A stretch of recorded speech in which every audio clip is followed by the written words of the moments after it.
I guess it's true what they say. You can never really go home again. It was all so different. Sad, really. The old garage where I spent so much time, closed forever. The rail line, abandoned. The grain elevator slowly rotting into the landscape. On the upside, the Oasis Motel was still doing business and still made a damn fine cup of coffee.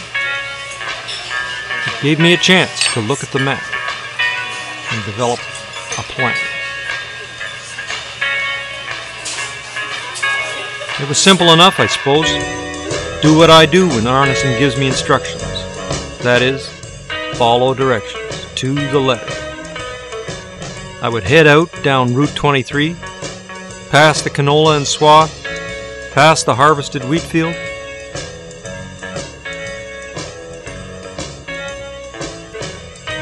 Finally, I would turn left on the Horndean Road, over the Shannon Creek Bridge. I'd cross a railway track. I should look for a sign.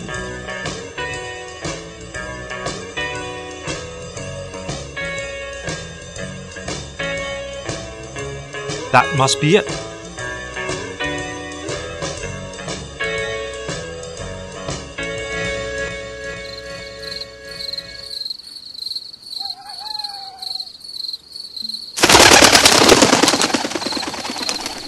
It was after midnight, like the dude said, and this was a cornfield.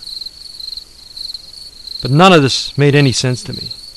It was all about faith, like coming into a hairpin turn at 200 and putting full trust in the brakes.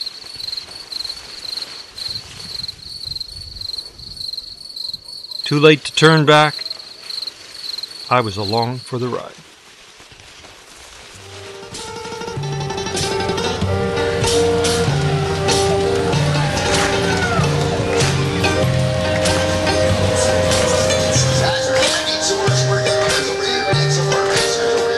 I remembered the inviting aroma of hot dogs, fried chips, the lights of celebration, sounds of joy. It was all warm, familiar, comfort. But it soon became apparent that this celebration was just a small part of something much bigger and much more personal. Okay, folks, better hurry, get all those hot dogs. It was a race, right here in the dust and dirt where I grew up. I was in the number 12, and it was Josh Wood in the 7W. We were racing. The feature race is all set to go. It's a beautiful night for racing. We got the Brits. Alex Screw in pole position. Frank Johnson, F1 grade, Jeff Vance, the Black Burr, Aaron Bean. Kyle Mundell in the number 10 car. But the matchup everyone is talking about is the 7W of Josh Wood versus Jacques Greening in the 12 car. Wood may be out of his element on a dirt track, but he is an ex-champ in the IRL. Along with Drew, he has to be considered the betting choice. Greening has never won a title. Down to you, Clyde. Absolutely, Jacques is living in a dream world if he thinks he can win this one. The field lines up. Green flag gets a clean start. Drew is looking very strong. Surges into the lead. Mundell is pushing hard, but Wood is right there. What a battle. Good God! It looks like Mundell is out. Did you see what happened, Floyd? What Wood did was outrageous, but perfectly legal. The British weren't an imperial power for all those years by playing nice. It's a tough world out there. Hold that thought, Floyd. More action on the track. Baines and Bean have crashed. It looks like Baines got the worst of that one. Black Burr is one tough hombre, but can anyone stop the charge of Drew? He looks in total control of this race. Greening some distance behind and Wood right on his tail. I cannot believe this. The 11 of Drew has just spun out. Bad break for him, but an incredible turn of fortune for Greening. He now leads this race. Unbelievable. Frank Whiteman, I can't imagine this will last long. Agreed, Jack. He hasn't been close to a title since the guy won the lawn darts champion back prison. That's a fact, Clyde. And Wood is looking very, very quick indeed. Determined to do whatever it takes to win. Would you look at that? What a move by Wood. He makes the pass.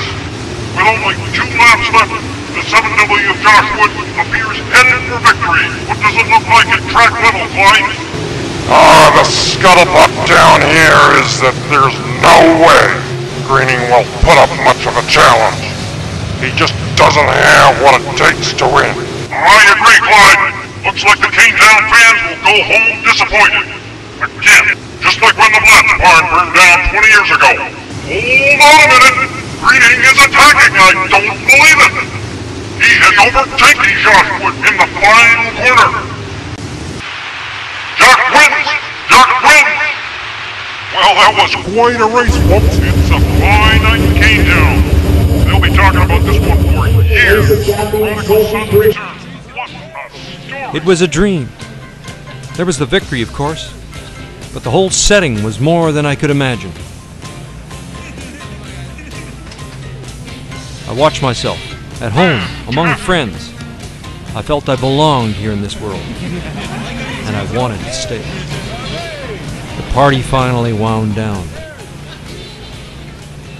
Following the crowds, I wandered away, aimless, alone in my thoughts. Found myself in a parking lot. Laid down on the soft grass and watched as the cars left.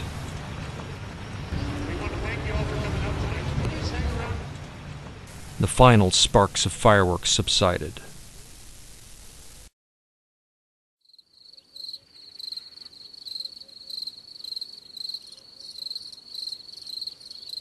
There was a peace within me, like when I was a kid, gazing up at the stars with my dad.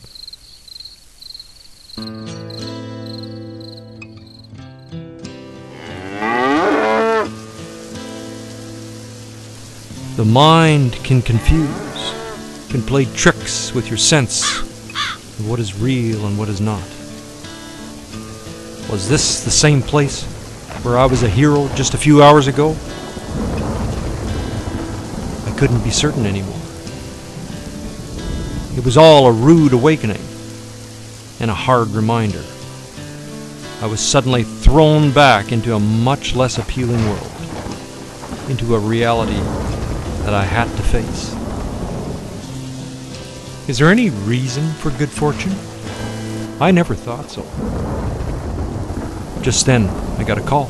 Hey, Jock, how you doing? Lars there? Arneson? Remember old days at BAR? Got a proposition for With you. Dreyer and Reinbold? How's the weather up there? It's The bloody weather cold here? down here. Actually, I think it may be clearing up. Over the old fat-ass kingpins in the RAO. A drive with Dreyer and Reinbold?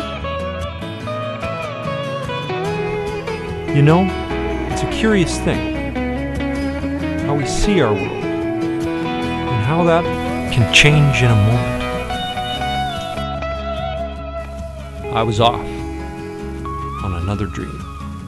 The woods are alive with the murmur of spring.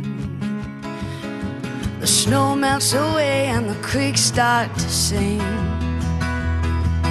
When the shepherd's asleep, the black sheep leads the fold, gone looking for love. Love, looking for love.